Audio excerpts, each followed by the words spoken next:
Capítulo 1. Introducción. Un sistema operativo es un programa que administra el hardware de una computadora. También proporciona las bases para los programas de aplicación y actúa como un intermediario entre el usuario y el hardware de la computadora. Un aspecto sorprendente de los sistemas operativos es la gran variedad de formas en que llevan a cabo estas tareas. Los sistemas operativos para mainframe están diseñados principalmente para optimizar el uso del hardware.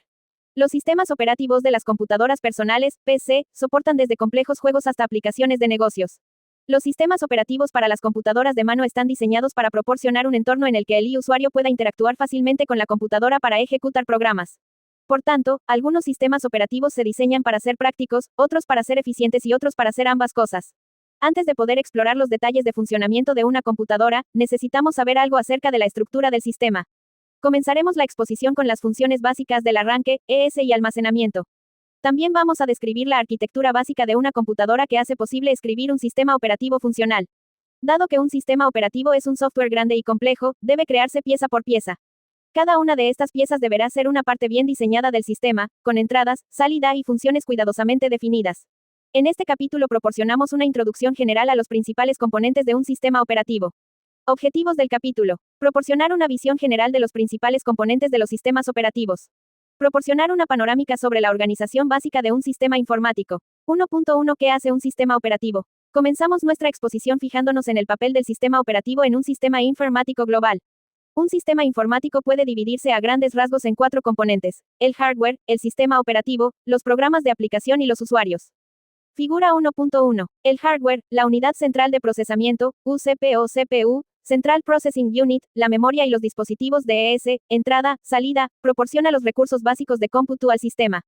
Los programas de aplicación, como son los procesadores de texto, las hojas de cálculo, los compiladores y los exploradores web, definen las formas en que estos recursos se emplean para resolver los problemas informáticos de los usuarios. El sistema operativo controla y coordina el uso del hardware entre los diversos programas de aplicación por parte de los distintos usuarios. Usuario, usuario, usuario, usuario. Figura 1.1 Esquema de los componentes de un sistema informático. También podemos ver un sistema informático como hardware, software y datos. El sistema operativo proporciona los medios para hacer un uso adecuado de estos recursos durante el funcionamiento del sistema informático. Un sistema operativo es similar a un gobierno. Como un gobierno, no realiza ninguna función útil por sí mismo, simplemente proporciona el que otros programas pueden llevar a cabo un trabajo útil, en torno en. Para comprender mejor el papel de un sistema operativo, a continuación vamos a abordar los sistemas operativos desde 2 puntos de vista, el del usuario y el del sistema. 1. 1.1 Punto de vista del usuario. La visión del usuario de la computadora varía de acuerdo con la interfaz que utilice. La mayoría de los usuarios que se sientan frente a un PC disponen de un monitor, un teclado, un ratón y una unidad de sistema. Un sistema así se diseña para que un usuario monopolie sus recursos. El objetivo es maximizar el trabajo, o el juego, que el usuario realice. En este caso, el sistema operativo se diseña principalmente para que sea de fácil uso, prestando cierta atención al rendimiento y ninguna a la utilización de recursos, el modo en que se comparten los recursos hardware y software. Por supuesto, el rendimiento es importante para el usuario, pero más que la utilización de recursos, estos sistemas se optimizan para el uso del mismo por un solo usuario. En otros casos, un usuario se sienta frente a un terminal conectado a un mainframe o una microcomputadora. Otros usuarios acceden simultáneamente a través de otros terminales. Estos usuarios comparten recursos y pueden intercambiar información. En tales casos, el sistema operativo se diseña para maximizar la utilización de recursos, asegurar que todo el tiempo de CPU, memoria y ES disponibles se usen de forma eficiente y que todo usuario disponga solo de la parte equitativa que le corresponde. En otros casos, los usuarios usan estaciones de trabajo conectadas a redes de otras estaciones de trabajo y servidores. Estos usuarios tienen recursos dedicados a su disposición, pero también tienen recursos compartidos como la red y los servidores, servidores de archivos, de cálculo y de impresión. Por tanto, su sistema operativo está diseñado para llegar a un compromiso entre la usabilidad individual y la utilización de recursos. Recientemente, se han puesto de moda una gran variedad de computadoras de mano. La mayor parte de estos dispositivos son unidades autónomas para usuarios individuales. Algunas se conectan a redes directamente por cable o, más a menudo, a través de redes y módems Inalam. Bricos, debido a las limitaciones de alimentación, velocidad e interfaz, llevan a cabo relativamente pocas operaciones remotas. Sus sistemas operativos están diseñados principalmente en función de la usabilidad individual, aunque el rendimiento, medido según la duración de la batería, es también importante. Algunas computadoras tienen poca o ninguna interacción con el usuario. Por ejemplo, las computadoras incorporadas en los electrodomésticos y en los automóviles pueden disponer de teclados numéricos e indicadores luminosos que se encienden y apagan para mostrar el estado, pero tanto estos equipos como sus sistemas operativos están diseñados fundamentalmente para funcionar sin intervención del usuario. 1. 1.2 Vista del sistema. Desde el punto de vista de la computadora, el sistema operativo es el programa más íntimamente relacionado con el hardware. En este contexto, podemos ver un sistema operativo como un asignador de recursos. Un sistema informático tiene muchos recursos que pueden ser necesarios para solucionar un problema: tiempo de CPU, espacio de memoria, espacio de almacenamiento de archivos, dispositivos de ES, etc. El sistema operativo actúa como el administrador de estos recursos. Al enfrentarse a numerosas y posiblemente conflictivas solicitudes de recursos, el sistema operativo debe decidir cómo asignarlos a programas y usuarios específicos, de modo que la computadora pueda operar de forma eficiente y equitativa. Como hemos visto, la asignación de recursos es especialmente importante cuando muchos usuarios acceden al mismo mainframe o minicomputadora. Un punto de vista ligeramente diferente de un sistema operativo hace hincapié en la necesidad de controlar los distintos dispositivos de E5 y programas de usuario. Un sistema operativo es un programa de control. Como programa de control, gestiona la ejecución de los programas de usuario para evitar errores y mejorar el uso de la computadora. Tiene que ver especialmente con el funcionamiento y control de los dispositivos de ES. 1.3 Definición de sistemas operativos. Hemos visto el papel de los sistemas operativos desde los puntos de vista del usuario y del sistema. Pero, ¿cómo podemos definir qué es un sistema operativo? En general, no disponemos de ninguna definición de sistema operativo que sea completamente adecuada. Los sistemas operativos existen porque ofrecen una forma razonable de resolver el problema de crear un sistema informático utilizable. El objetivo fundamental de las computadoras es ejecutar programas de usuario y resolver los problemas del mismo fácilmente. Con este objetivo se construye el hardware de la computadora. Debido a que el hardware por sí solo no es fácil de utilizar, se desarrollaron programas de aplicación. Estos programas requieren ciertas operaciones comunes, tales como las que controlan los dispositivos de ES. Las operaciones habituales de control y asignación de recursos se incorporan en una misma pieza del software, el sistema operativo. Además, no hay ninguna definición universalmente aceptada sobre qué forma parte de un sistema operativo. Desde un punto de vista simple, incluye todo lo que un distribuidor suministra cuando se pide el sistema operativo. Sin embargo, las características incluidas varían enormemente de un sistema a otro. Algunos sistemas ocupan menos de 1 megabyte de espacio y no proporcionan ni un editor a pantalla completa, mientras que otros necesitan gigabytes de espacio y están completamente basados en sistemas gráficos de ventanas. 1 kilobyte, KB, es 1024 bytes, 1 megabyte, MB, es 10.242 bytes, y 1 gigabyte, GB, es 10.243 bytes. Los fabricantes de computadoras a menudo redondean estas cifras dicen que 1 megabyte es 1 millón de bytes y que 1 gigabyte es 1000 millones de bytes. Una definición más común es que un sistema operativo es aquel programa que se ejecuta continuamente en la computadora, usualmente denominado kernel, siendo todo lo demás programas del sistema y programas de aplicación. Esta definición es la que generalmente seguiremos. La cuestión acerca de qué constituye un sistema operativo está adquiriendo una importancia creciente. En 1998, el Departamento de Justicia de Estados Unidos entabló un pleito contra Microsoft, aduciendo en esencia que Microsoft incluía demasiada funcionalidad en su sistema operativo, impidiendo a los vendedores de aplicaciones competir. Por ejemplo, un explorador web era una parte esencial del sistema operativo. Como resultado, Microsoft fue declarado culpable de usar su monopolio en los sistemas operativos para limitar la competencia. 1.2 Organización de una computadora. Antes de poder entender cómo funciona una computadora, necesitamos unos conocimientos generales sobre su estructura. En esta sección, veremos varias partes de esa estructura para completar nuestros conocimientos. La sección se ocupa principalmente de la organización de una computadora, así que puede hojearla o saltársela si ya está familiarizado con estos conceptos. 2.1 Funcionamiento de una computadora. Una computadora moderna de propósito general consta de una o más CPU y de una serie de controladoras de dispositivo conectadas a través de un bus común que proporciona acceso a la memoria compartida, figura 1.2. Cada controladora de dispositivo se encarga de un tipo específico de dispositivo, por ejemplo, unidades de disco, dispositivos de audio y pantallas de video. La CPU y las controladoras de dispositivos pueden funcionar de forma concurrente, compitiendo por los ciclos de memoria. Para asegurar el acceso de forma ordenada a la memoria compartida, se proporciona una controladora de memoria cuya función es sincronizar el acceso a la misma. Para que una computadora comience a funcionar, por ejemplo cuando se enciende o se reinicia, es necesario que tenga un programa de inicio que ejecutar. Este programa de inicio, programas de arranque, suele ser simple. Normalmente, se almacena en la memoria ROM, Read Only Memory, memoria de solo lectura, o en una memoria EEPROM, Electrically Erasable Programmable Read Only Memory, memoria de solo lectura programable y eléctricamente borrable, y se conoce con el término general firmware, dentro del hardware de la computadora. Se inicializan todos los aspectos del sistema, desde los registros de la CPU hasta las controladoras de dispositivos y el contenido de la memoria. El programa de arranque debe saber cómo cargar el sistema operativo e iniciar la ejecución de dicho sistema. Para conseguir este objetivo, el programa de arranque debe localizar y cargar en memoria el kernel, núcleo, del sistema operativo. Después, el sistema operativo comienza ejecutando el primer proceso, como por ejemplo, init, y espera a que se produzca algún suceso. La ocurrencia de un suceso normalmente se indica mediante una interrupción bien hardware o bien software.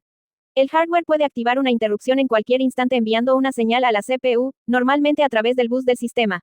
El software puede activar una interrupción ejecutando una operación especial denominada llamada del sistema, o también llamada de monitor. Ratón, teclado, impresora, monitor, discos, CPU, controladora de disco, controladora USB, adaptador de gráficos, memoria. CPU, ejecución de proceso usuario, procesamiento de interrupción de ES inactividad. Dispositivo de ES, transferencia, solicitud de ES, transferencia hecha, solicitud de ES, transferencia hecha. Figura 1.3 diagrama de tiempos de una interrupción para un proceso de salida. Cuando se interrumpe a la CPU, deja lo que está haciendo e inmediatamente transfiere la ejecución a una posición fijada, establecida. Normalmente, dicha posición contiene la dirección de inicio de donde se encuentra la rutina de servicio a la interrupción. La rutina de servicio a la interrupción se ejecuta y, cuando ha terminado, la CPU reanuda la operación que estuviera haciendo. En la figura 1.3 se muestra un diagrama de tiempos de esta operación. Las interrupciones son una parte importante de la arquitectura de una computadora. Cada diseño de computadora tiene su propio mecanismo de interrupciones, aunque hay algunas funciones comunes. La interrupción debe transferir el control a la rutina de servicio apropiada a la interrupción. El método más simple para tratar esta transferencia consiste en invocar una rutina genérica para examinar la información de la interrupción. Esa rutina genérica, a su vez, debe llamar a la rutina específica de tratamiento de la interrupción.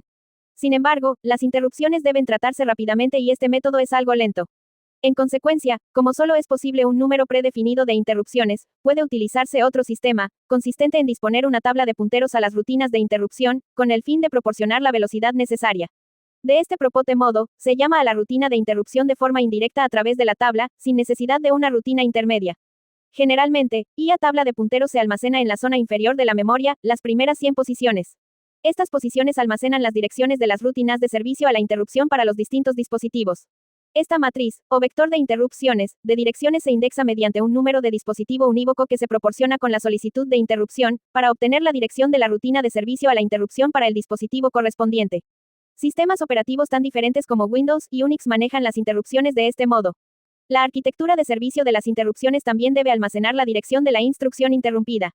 Muchos diseños antiguos simplemente almacenaban la dirección de interrupción en una posición fija o en una posición indexada mediante el número de dispositivo. Las arquitecturas más recientes almacenan la dirección de retorno en la pila del sistema. Si la rutina de interrupción necesita modificar el estado del procesador, por ejemplo modificando valores del registro, debe guardar explícitamente el estado actual y luego restaurar dicho estado antes de volume ver.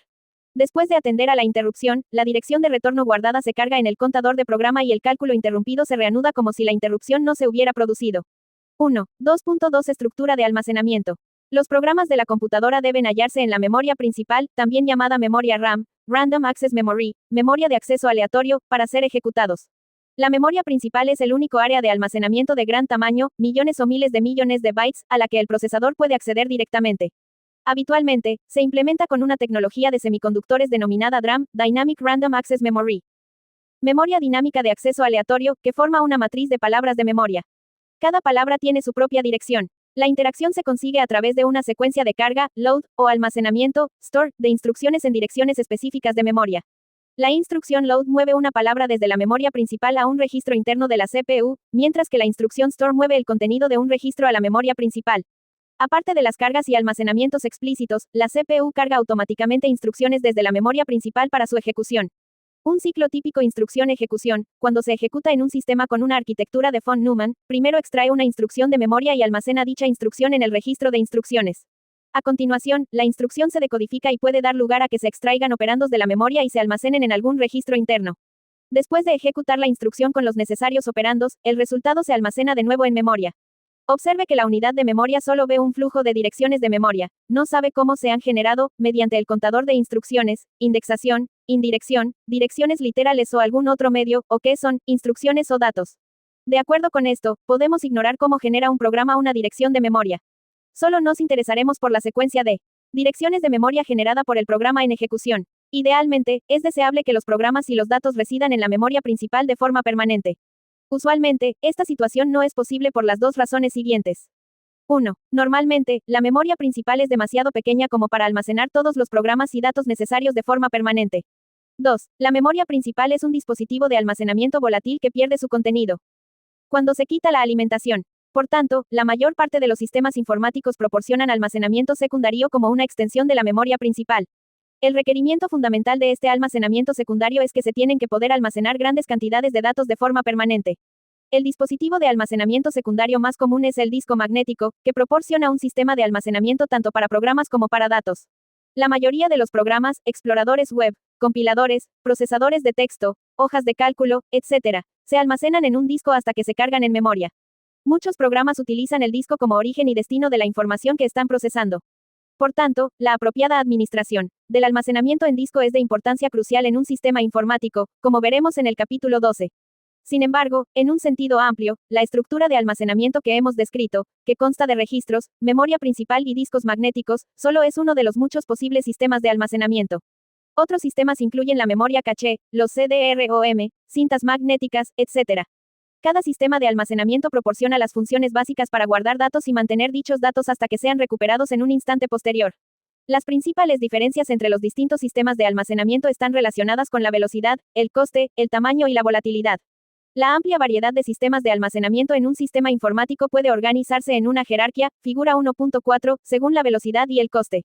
Los niveles superiores son caros, pero rápidos. A medida que se desciende por la jerarquía, el coste por bit generalmente disminuye, mientras que el tiempo de acceso habitualmente aumenta. Este compromiso es razonable. Si un sistema de almacenamiento determinado fuera a la vez más rápido y barato que otro, siendo el resto de las propiedades las mismas, entonces no habría razón para emplear la memoria más cara v más lenta. De hecho, muchos de los primeros dispositivos de almacenamiento, incluyendo las cintas de papel y las memorias de núcleo, han quedado relegadas a los museos ahora que las cintas magnéticas y las memorias semiconductoras son más rápidas y baratas. Los 4 niveles de memoria superiores de la figura 1.4 se pueden construir con memorias semiconductoras. Además de diferenciarse en la velocidad y en el coste, los distintos sistemas de almacenamiento pueden ser volátiles o no volátiles. Como hemos mencionado anteriormente, el almacena registros, caché, memoria principal, disco electrónico, disco magnético, disco óptico, cintas magnéticas. Figura 1.4 Jerarquía de dispositivos de almacenamiento. Miento volátil pierde su contenido cuando se retira la alimentación del dispositivo. En ausencia de baterías caras y sistemas de alimentación de reserva, los datos deben escribirse en almacenamiento no volátiles para su salvaguarda. En la jerarquía mostrada en la figura 1.4, los sistemas de almacenamiento que se encuentran por encima de los discos electrónicos son volátiles y los que se encuentran por debajo son no volátiles. Durante la operación normal, el disco electrónico almacena datos en una matriz DRAM grande, que es volátil. Pero muchos dispositivos de disco electrónico contienen un disco duro magnético oculto y una batería de reserva. Si la alimentación externa se interrumpe, la controladora de disco electrónico copia los datos de la RAM en el disco magnético. Cuando se restaura la alimentación, los datos se cargan de nuevo en la RAM.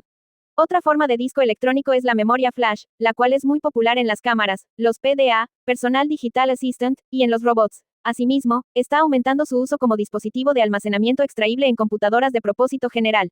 La memoria flash es más lenta que la DRAM, pero no necesita estar alimentada para mantener su contenido.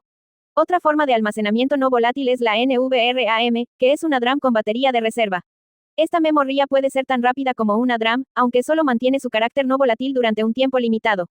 El diseño de un sistema de memoria completo debe equilibrar todos los factores mencionados hasta aquí. Solo debe utilizarse una memoria cara cuando sea necesario y emplear memorias más baratas y no volátiles cuando sea posible.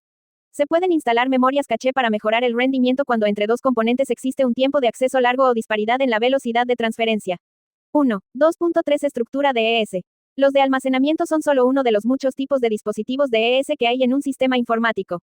Gran parte del código del sistema operativo se dedica a gestionar la entrada y la salida, debido a su importancia para la fiabilidad y rendimiento del sistema y debido también a la variada naturaleza de los dispositivos.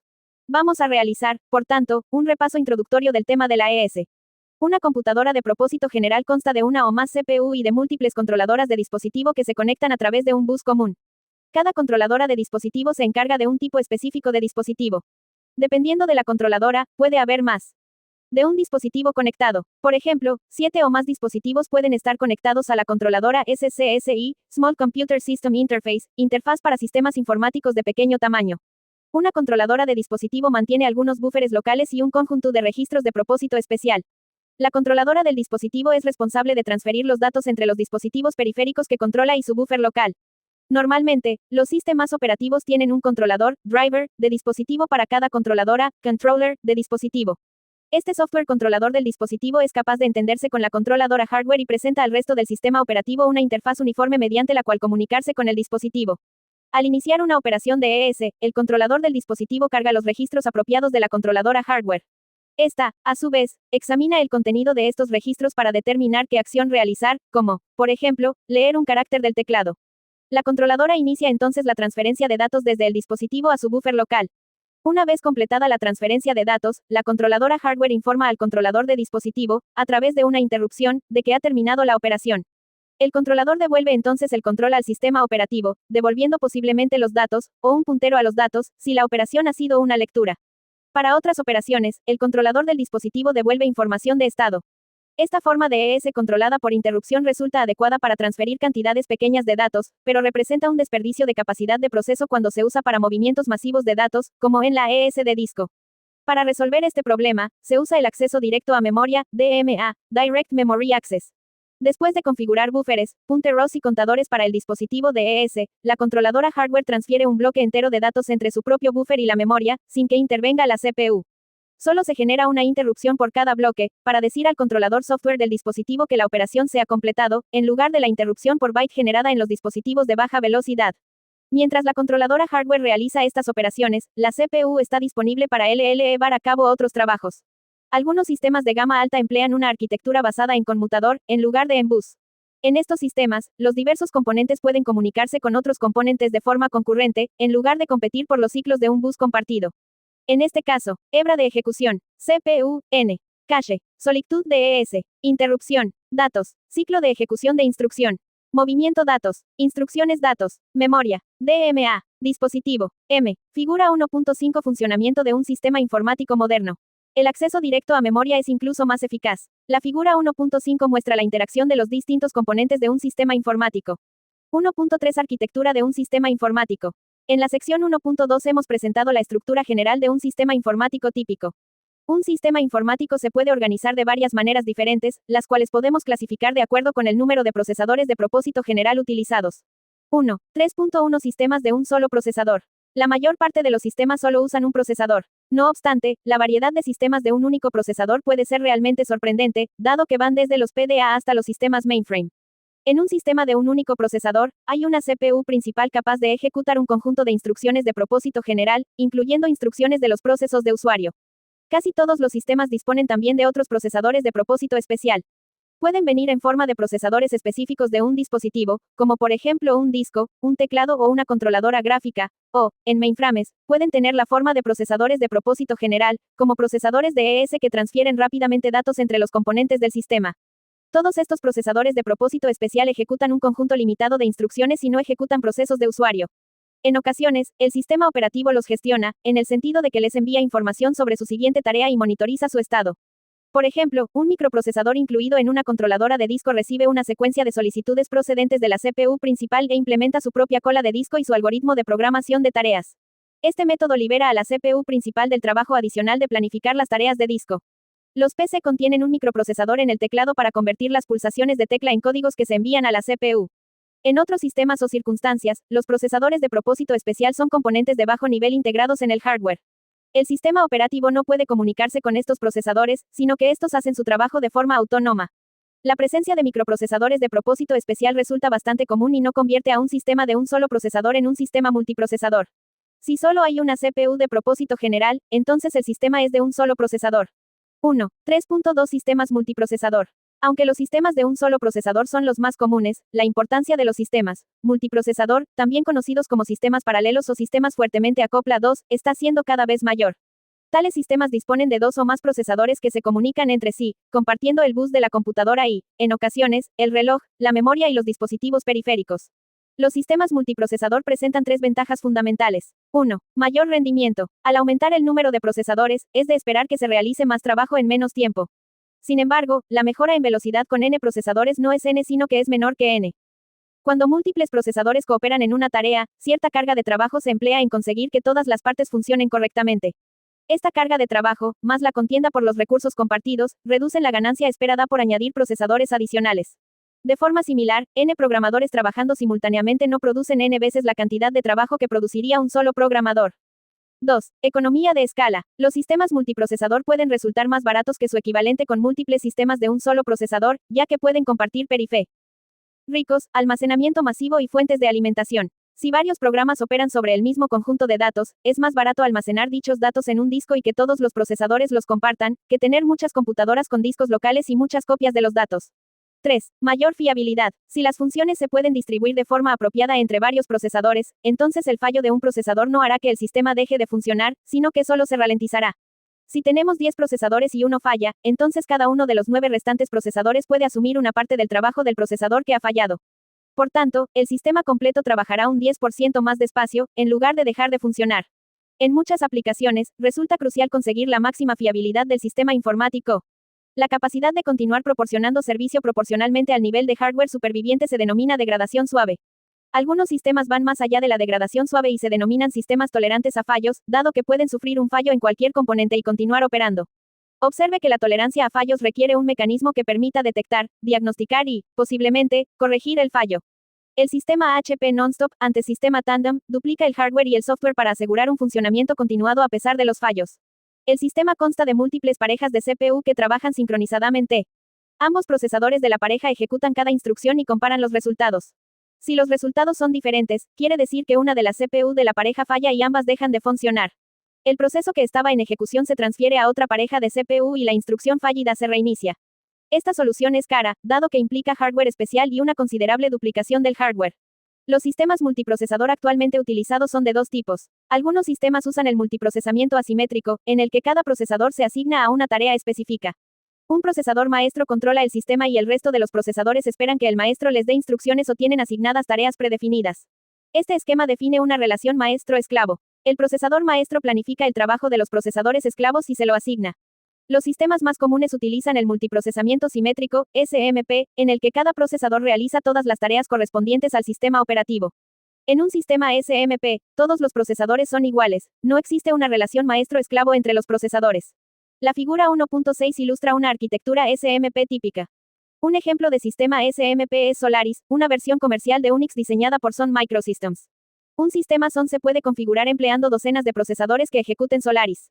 La ventaja de estos modelos es que se pueden ejecutar simultáneamente muchos procesos, se pueden ejecutar n procesos si se tienen n CPU, sin que se produzca un deterioro significativo del rendimiento. Sin embargo, hay que controlar cuidadosamente la ES para asegurar que los datos lleguen al procesador adecuado. También, dado que las CPU están separadas, una puede estar en un periodo de inactividad y otra puede estar sobrecargada, dando lugar a ineficiencias. Estas situaciones se pueden evitar si los procesadores comparten ciertas estructuras de datos. Un sistema multiprocesador de este tipo permitirá que los procesos y los recursos, como la memoria, sean compartidos dinámicamente entre los distintos procesadores, lo que permite disminuir la varianza entre la carga de trabajo de los procesadores. Un sistema así se debe diseñar con sumo cuidado, como veremos en el capítulo 6. Prácticamente todos los sistemas operativos modernos, incluyendo Windows, Windows XP, Mac OS X y Linux, proporcionan soporte para SMP. CPU. Memoria. Figura 1.5 Arquitectura de multiprocesamiento simétrico. La diferencia entre multiprocesamiento simétrico y asimétrico puede deberse tanto al hardware como al software. Puede que haya un hardware especial que diferencie los múltiples procesadores o se puede escribir el software para que haya solo un maestro y múltiples esclavos. Por ejemplo, el sistema operativo Sonos versión 4 de Sun proporciona multiprocesamiento asimétrico, mientras que Solaris, versión 5, es simétrico utilizando el mismo hardware. Una tendencia actual en el diseño de la CPU es incluir múltiples núcleos de cálculo en un mismo chip. En esencia, se trata de chips multiprocesador. Los chips de 2 vías se están convirtiendo en la corriente dominante, mientras que los chips de n vías están empezando a ser habituales en los sistemas de gama alta. Dejando aparte las consideraciones sobre la arquitectura, como la caché, la memoria y la contienda de bus, estas CPU con múltiples núcleos son vistas por el sistema operativo simplemente como n procesadores estándar. Por último, los servidores Blade son un reciente desarrollo, en el que se colocan múltiples procesadores, tarjetas de ES y tarjetas de red en un mismo chasis. La diferencia entre estos sistemas y los sistemas multiprocesador tradicionales es que cada tarjeta de procesador Blade arranca independientemente y ejecuta su propio sistema operativo. Algunas tarjetas de servidor Blade también son multiprocesador, lo que difumina la línea divisoria entre los distintos tipos de computadoras. En esencia, dichos servidores constan de múltiples sistemas multiprocesador independientes. 1. 3.3 Sistemas en clúster. Otro tipo de sistema con múltiples CPU es el sistema en clúster. Como los sistemas multiprocesador, los sistemas en clúster utilizan múltiples CPU para llevar a cabo el trabajo. Los sistemas en clúster se diferencian de los sistemas de multiprocesamiento en que están formados por dos o más sistemas individuales acoplados. La definición del término en clúster no es concreta. Muchos paquetes comerciales argumentan acerca de qué es un sistema en clúster y por qué una forma es mejor que otra. La definición generalmente aceptada es que las computadoras en clúster comparten el almacenamiento y se conectan entre sí a través de una red de área local, LAN, Local Area Network, como se describe en la sección 1.10, o mediante una conexión más rápida como InfiniBand.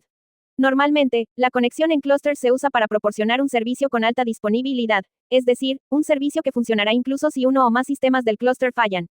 Generalmente, la alta disponibilidad se obtiene añadiendo un nivel de redundancia al sistema. Sobre los nodos del clúster se ejecuta una capa de software de gestión del clúster. Cada nodo puede monitorizar a uno o más de los restantes, en una LAN. Si la máquina monitorizada falla, la máquina que la estaba monitorizando puede tomar la propiedad de su almacenamiento o reiniciar las aplicaciones que se estuvieran ejecutando en la máquina que ha fallado. Los usuarios y clientes de las aplicaciones solo ven una breve interrupción del servicio. El clúster se puede estructurar simétrica o asimétricamente. En un clúster asimétrico, una máquina está en modo de espera en caliente, mientras que la otra está ejecutando las aplicaciones. La máquina host en modo de espera en caliente no hace nada más que monitorizar al servidor activo. Si dicho servidor falla, el host que está en espera pasa a ser el servidor activo. En el modo simétrico, dos o más hosts ejecutan aplicaciones y se monitorizan entre sí. Este modo es obviamente más eficiente, ya que usa todo el hardware disponible. Aunque, desde luego, requiere que haya disponible más de una aplicación para ejecutar. Otras formas de clúster incluyen el clúster en paralelo y los clústeres conectados a una red de área extensa, WAN, Wide Area Network, como se describe en la sección 1.10.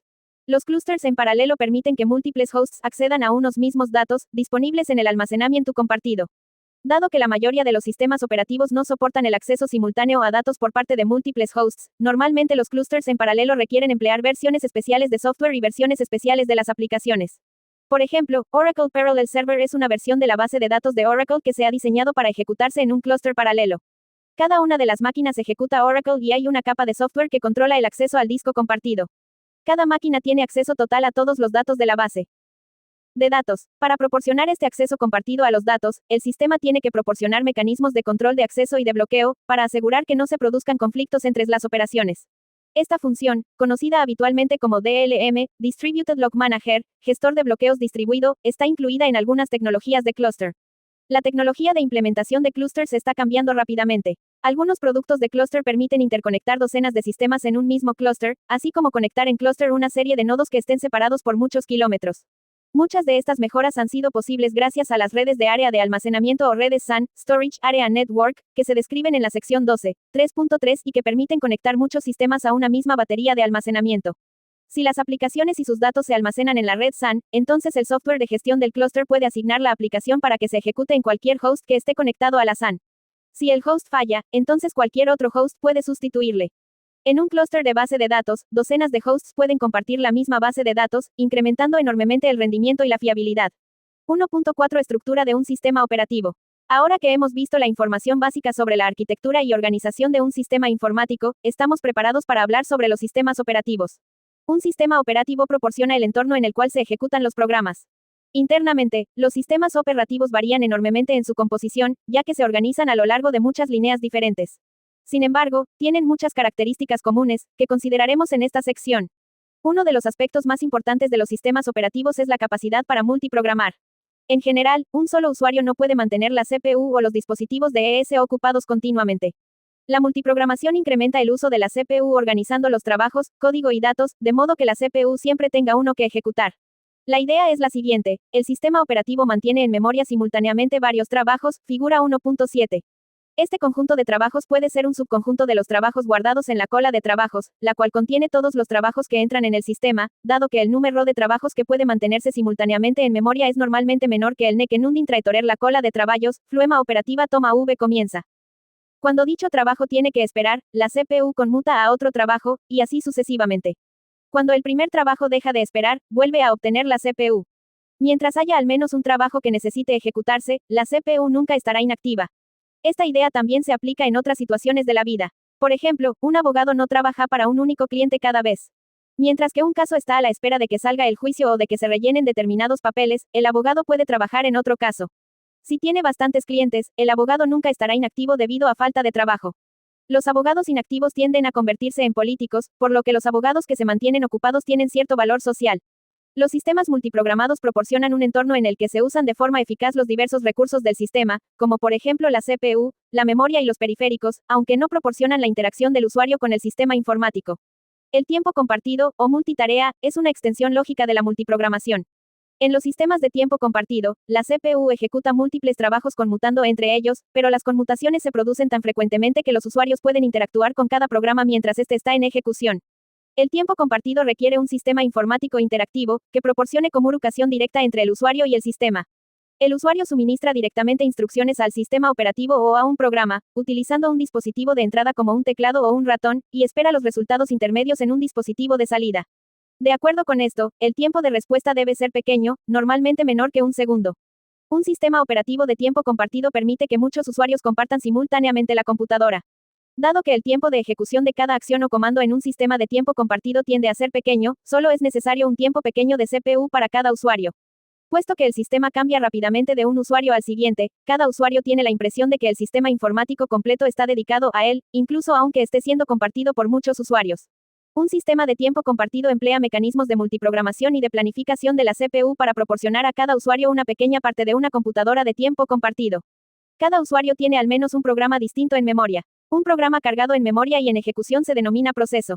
Cuando se ejecuta un proceso, normalmente se ejecuta solo durante un periodo de tiempo pequeño, antes de terminar o de que necesite realizar una operación de ES. La ES puede ser interactiva, es decir, la salida va a la pantalla y la entrada procede del teclado, el ratón u otro dispositivo del usuario. Dado que normalmente la ES interactiva se ejecuta a la velocidad de las personas, puede necesitar cierto tiempo para completarse. Por ejemplo, la entrada puede estar limitada por la velocidad de tecleo del usuario. Escribir 7 caracteres por segundo ya es rápido para una persona, pero increíblemente lento para una computadora. En lugar de dejar que la CPU espere sin hacer nada mientras se produce esta entrada interactiva, el sistema operativo hará que la CPU conmute rápidamente al programa de algún otro usuario. El tiempo compartido y la multiprogramación requieren mantener simultáneamente en memoria varios trabajos. Dado que en general la memoria principal es demasiado pequeña para dar todos los trabajos, estos se mantienen inicialmente en el disco, en la denominada cola de trabajos. Esta cola contiene todos los procesos que residen en disco esperando la asignación de la memoria principal. Si hay varios trabajos preparados para pasar a memoria y no hay espacio suficiente para todos ellos, entonces el sistema debe hacer una selección de los mismos. La toma de esta decisión es lo que se denomina planificación de trabajos, tema que se explica en el capítulo 5. Cuando el sistema operativo selecciona un trabajo de la cola de trabajos, carga dicho trabajo en memoria para su ejecución. Tener varios programas en memoria al mismo tiempo requiere algún tipo de mecanismo de gestión de la memoria, lo que se cubre en los capítulos 8 y 9. Además, si hay varios trabajos preparados para ejecutarse al mismo tiempo, el sistema debe elegir entre ellos. La toma de esta decisión es lo que se denomina planificación de la CPU, que se estudia también en el capítulo 5. Por último, ejecutar varios trabajos concurrentemente requiere que la capacidad de los trabajos para afectarse entre sí esté limitada en todas las fases del sistema operativo, incluyendo la planificación de procesos, el almacenamiento en disco y la gestión de la memoria. Estas consideraciones se abordan a todo lo largo del libro. En un sistema de tiempo compartido, el sistema operativo debe asegurar un tiempo de respuesta razonable, lo que en ocasiones se hace a través de un mecanismo de intercambio, donde los procesos se intercambian entrando y saliendo de la memoria al disco. Un método más habitual de conseguir este objetivo es la memoria virtual, una técnica que permite la ejecución de un proceso que no está completamente en memoria, capítulo 9. La ventaja principal del esquema de memoria virtual es que permite a los usuarios ejecutar programas que sean más grandes que la memoria física real. Además, realiza la abstracción de la memoria principal, sustituyéndola desde el punto de vista lógico por una matriz uniforme de almacenamiento de gran tamaño, separando así la memoria lógica, como la ve el usuario, de la memoria física. Esta disposición libera a los programadores de preocuparse por las limitaciones de almacenamiento en memoria. Los sistemas de tiempo compartido también tienen que proporcionar un sistema de archivos, capítulos 10 y 11. El sistema de archivos reside en una colección de discos, por tanto, deberán proporcionarse también mecanismos de gestión de discos, capítulo 12. Los sistemas de tiempo compartido también suministran un mecanismo para proteger los recursos frente a usos inapropiados, capítulo 14. Para asegurar una ejecución ordenada, el sistema debe proporcionar mecanismos para la comunicación y sincronización de trabajos, capítulo 6, y debe asegurar que los trabajos no darán lugar a interbloqueos que pudieran hacer que quedaran en espera permanentemente, capítulo 7. 1.5 Operaciones del sistema operativo. Como se ha mencionado anteriormente, los sistemas operativos modernos están controlados mediante interrupciones. Si no hay ningún proceso que ejecutar, ningún dispositivo de ES al que dar servicio y ningún usuario al que responder, un sistema operativo debe permanecer inactivo, esperando a que algo ocurra. Los sucesos casi siempre se indican mediante la ocurrencia de una interrupción o una excepción. Una excepción es una interrupción generada por software, debida a un error, por ejemplo, una división por cero o un acceso a memoria no válido, o a una solicitud específica de un programa de usuario de que se realice un servicio del sistema operativo. La característica de un sistema operativo de estar controlado mediante interrupciones define la estructura general de dicho sistema. Para cada tipo de interrupción, diferentes segmentos de código del sistema operativo determinan qué acción hay que llevar a cabo. Se utilizará una rutina de servicio a la interrupción que es responsable de tratarla.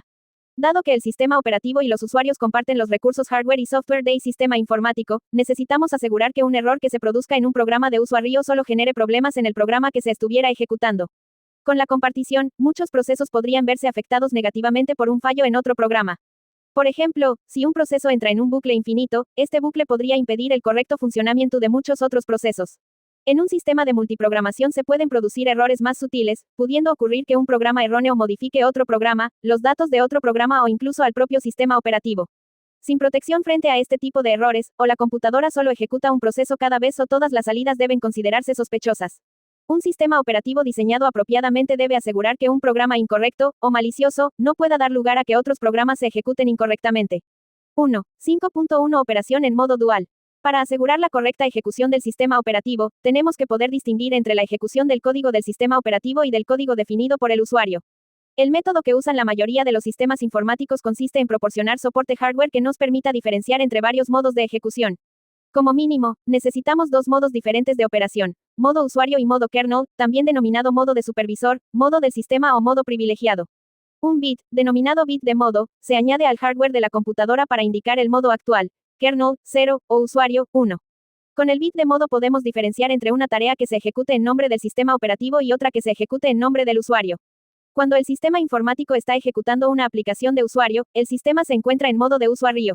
Sin embargo, cuando una aplicación de usuario solicita un servicio del sistema operativo, a través de una llamada al sistema, debe pasar del modo de usuario al modo kernel para satisfacer la solicitud. Esto se muestra en la figura 1.8. Como veremos, esta mejora en la arquitectura resulta útil también para muchos otros aspectos del sistema operativo. Cuando se arranca el sistema, el hardware se inicia en el modo kernel. El sistema operativo se carga y se inician las aplicaciones de usuario en el modo usuario. Cuando se produce una exerción o interrupción, el hardware conmuta del modo de usuario al modo kernel, es decir, cambia el estado del bit de modo a 0. En consecuencia, cuando el sistema operativo obtiene el control de la computadora, estará en el modo kernel. El sistema siempre cambia al modo de usuario, poniendo el bit de modo a 1, antes de pasar el control a un programa de usuario. El modo dual de operación nos proporciona los medios para proteger el sistema operativo de los usuarios que puedan causar errores, y también para proteger a los usuarios de los errores de otros usuarios. Esta protección se consigue designando algunas de las instrucciones de máquina consigue des que pueden causar daño como instrucciones privilegiadas. El hardware hace que las instrucciones privilegiadas solo se ejecuten en el modo kernel. Si se hace un intento de ejecutar una instrucción privilegiada en modo de usuario, el hardware no ejecuta la instrucción sino que la trata como ilegal y envía una excepción al sistema operativo. La instrucción para conmutar al modo usuario es un ejemplo de instrucción privilegiada. Entre otros ejemplos se incluyen el control de ES, la gestión del temporizador y la gestión de interrupciones. A medida que avancemos a lo largo del texto, veremos que hay muchas instrucciones privilegiadas adicionales. Ahora podemos ver el ciclo de vida de la ejecución de una instrucción en un sistema informático. El control se encuentra inicialmente en manos del sistema operativo, donde las instrucciones se ejecutan en el modo kernel. Cuando se da el control a una aplicación de usuario, se pasa a modo usuario. Finalmente, el control se devuelve al sistema operativo a través de una interrupción, una excepción o una llamada al sistema. Las llamadas al sistema proporcionan los medios para que un programa de usuario pida al sistema operativo que realice tareas reservadas del sistema operativo en nombre del programa del usuario. Una llamada al sistema se invoca de diversas maneras, dependiendo de la funcionalidad proporcionada por el procesador subyacente. En todas sus formas, se trata de un método usado por un proceso para solicitar la actuación del sistema operativo. Normalmente, una llamada al sistema toma la forma de una excepción que efectúa una transferencia a una posición específica en el vector de interrupción. Esta excepción puede ser ejecutada mediante una instrucción genérica trap, aunque algunos sistemas, como la familia MIPS R2000, tienen una instrucción a escala específica. Cuando se ejecuta una llamada al sistema, el hardware la trata como una interrupción software. El control pasa a través del vector de interrupción a una rutina de servicio del sistema opera. Proceso de usuario. Ejecución proceso de usuario. Y llamadas del sistema. Kernel. Excepción bit de modo igual a 0. Ejecutar llamada del sistema. Retorno bit de modo igual a 1. Retorno de llamada del sistema. Modo usuario, bit de modo igual a 1. Modo kernel, bit de modo igual a 0. Figura 1.8 Transición del modo usuario al modo kernel. Tivo, y el bit de modo se establece en el modo kernel. La rutina de servicio de la llamada al sistema es una parte del sistema operativo. El kernel examina la instrucción que interrumpe para determinar qué llamada al sistema se ha producido. Un parámetro indica qué tipo de servicio está requiriendo el programa del usuario. Puede pasarse la información adicional necesaria para la solicitud mediante registros, mediante la pila o mediante la memoria, pasando en los registros una serie de punteros a posiciones de memoria. El kernel verifica que los parámetros son correctos y legales, ejecuta la solicitud y devuelve el control a la instrucción siguiente a la de la llamada de servicio. En la sección 2.3 se describen de forma más completa las llamadas al sistema. La falta de un modo dual soportado por hardware puede dar lugar a serios defectos en un sistema operativo. Por ejemplo, MS-DOS fue escrito para la arquitectura 8088 de Intel, que no dispone de bit de modo y, por tanto, tampoco del modo dual. Un programa de usuario que se ejecute erróneamente puede corromper el sistema operativo sobreescribiendo sus archivos, y múltiples programas podrían escribir en un dispositivo al mismo tiempo, con resultados posiblemente desastrosos. Las versiones recientes de la CPU de Intel, como por ejemplo Pentium, sí que proporcionan operación en modo dual. De acuerdo con esto, la mayoría de los sistemas operativos actuales, como Microsoft Windows 2000, Windows XP, Linux y Solaris para los sistemas x86, se aprovechan de esta característica y proporcionan una protección mucho mayor al sistema operativo. Una vez que se dispone de la protección hardware, el hardware detecta los errores de violación de los modos. Normalmente, el sistema operativo se encarga de tratar estos errores. Si un programa de usuario falla de alguna forma, como por ejemplo haciendo un intento de ejecutar una instrucción ilegal o de acceder a una zona de memoria que no esté en el espacio de memoria del usuario, entonces el hardware envía una excepción al sistema operativo. La excepción transfiere el control al sistema operativo a través del vector de interrupción, igual que cuando se produce una interrupción. Cuando se produce un error de programa, el sistema operativo debe terminar el programa anormalmente. Esta situación se trata con el mismo código software que se usa en una terminación anormal solicitada por el usuario. El sistema proporciona un mensaje de error apropiado y puede volcarse la memoria del programa. Normalmente, el volcado de memoria se escribe en un archivo con el fin de que el usuario o programador puedan examinarlo y quizá corregir y reiniciar el programa. 1. 5.2 Temporizador. Debemos asegurar que el sistema operativo mantenga el control sobre la CPU. Por ejemplo, debemos impedir que un programa de usuario entre en un bucle infinito o que no llame a los servicios del sistema y nunca devuelva el control al sistema operativo. Para alcanzar este objetivo, podemos usar un temporizador. Puede configurarse un temporizador para interrumpir a la computadora después de un periodo especificado. El periodo puede ser fijo, por ejemplo, 160 segundos, o variable, por ejemplo, entre 1 milisegundo y 1 segundo. Generalmente, se implementa un temporizador variable mediante un reloj de frecuencia fija y un contador. El sistema operativo configura el contador. Cada vez que el reloj avanza, el contador se decrementa. Cuando el contador alcanza el valor 0, se produce una interrupción. Por ejemplo, un contador de 10 bits con un reloj de 1 milisegundo permite interrupciones a intervalos de entre 1 milisegundo y 1024 milisegundos, en pasos de 1 milisegundo. Antes de devolver el control al usuario, el sistema operativo se asegura de que el temporizador esté configurado para realizar interrupciones. Cuando el temporizador interrumpe, el control se transfiere automáticamente al sistema operativo, que puede tratar la interrupción como un error fatal o puede conceder más tiempo al programa. Evidentemente, las instrucciones que modifican el contenido del temporizador son instrucciones privilegiadas.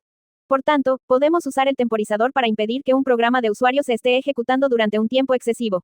Una técnica sencilla consiste en inicializar un contador con la cantidad de tiempo que esté permitido que se ejecute un programa. Para un programa con un límite de tiempo de 7 minutos, por ejemplo, inicializaríamos su contador con el valor 420. Cada segundo, el temporizador interrumpe y el contador se decrementa en una unidad. Mientras que el valor del contador sea positivo, el control se devuelve al programa de usuario. Cuando el valor